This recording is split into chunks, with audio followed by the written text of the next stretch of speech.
Hello all.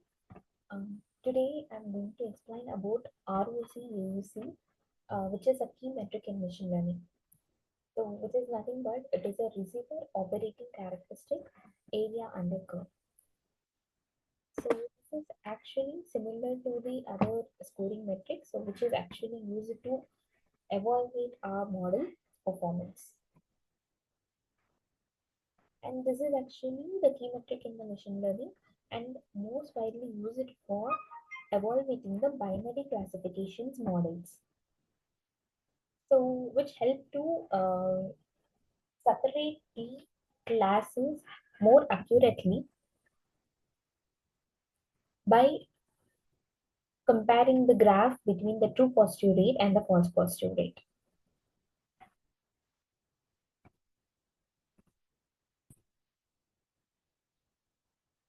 So it actually useful to distinguish between the both the classes. For example, let's say to identify the mail emails are spam or not, to classify is the person having the disease or not, or to classify if the transaction is fraud or not. So all these SR no type of questions will be come under the binary classification problems. So it works more good for this kind of problems. For evaluating these kind of problems, we can use the ROC and AUC. So how it will do this process in the sense, it's like it will differentiate between the positive and the negative classes across the various thresholds. So it will range the score between the 0 to 1, and it will tell if the score is 1, then it is actually the perfect model. If the score is 0.5, then it is random. It is like randomly mismatching. It is like the average performance of the model. If it is below that, then the model is performing poor, which means the classes are not well separated, so it will lead to the more errors. It won't predict more accurately. So this is the overview of ROC AUC, and let me separate that both the terms and explain you. So ROC is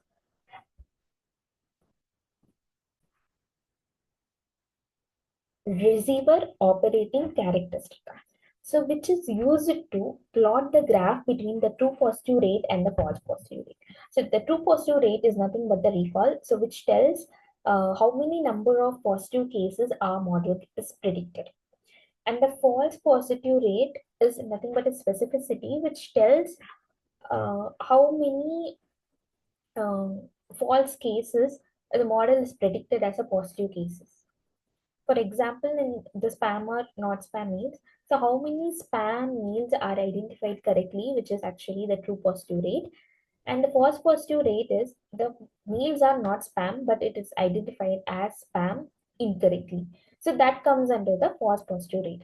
So ROC is used to plot the graph between this both true positive rate and the false positive rate. So after this graph, so the AUC comes under, so which is area under curve. So beneath this ROC curve, it actually calculates the score between 0 to 1. And after that score, we can classify our model is performing well or not. So based on that, we can say that our model is actually classifying our both classes really good, or it is not classifying, it is in bias or not. Let me explain in more detail. Yeah.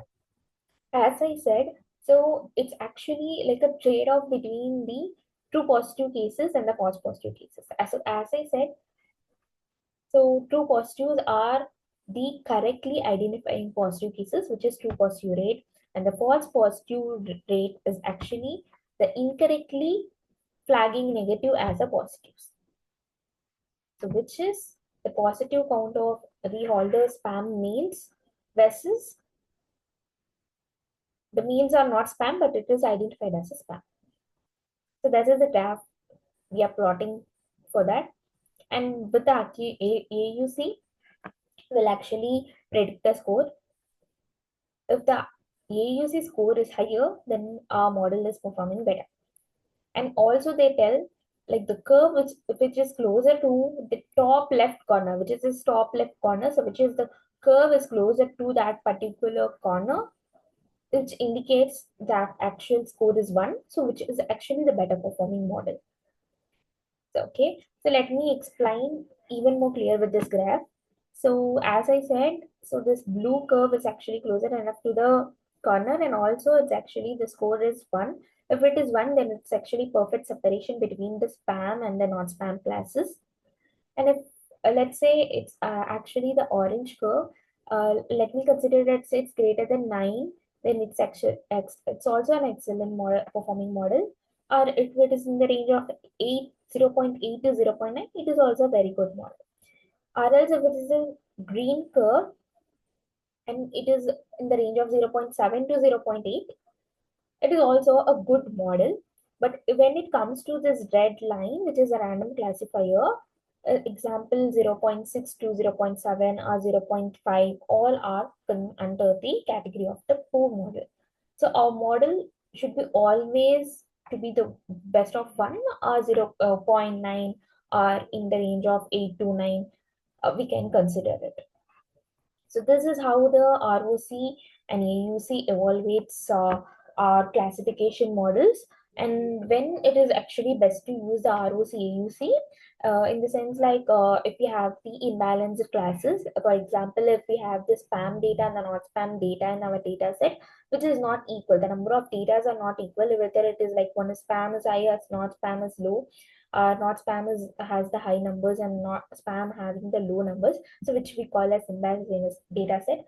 So in that cases, ROC AUC evaluation metric will work accurately. And also if model outputs the probabilities such as 0 or 1, our output is in the binary format, as we say, we can classify our binary classification models better with this ROC AUC evaluation.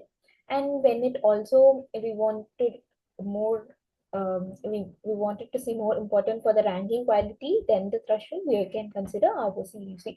So I hope this is ROC AUC is clear for you. Thank you.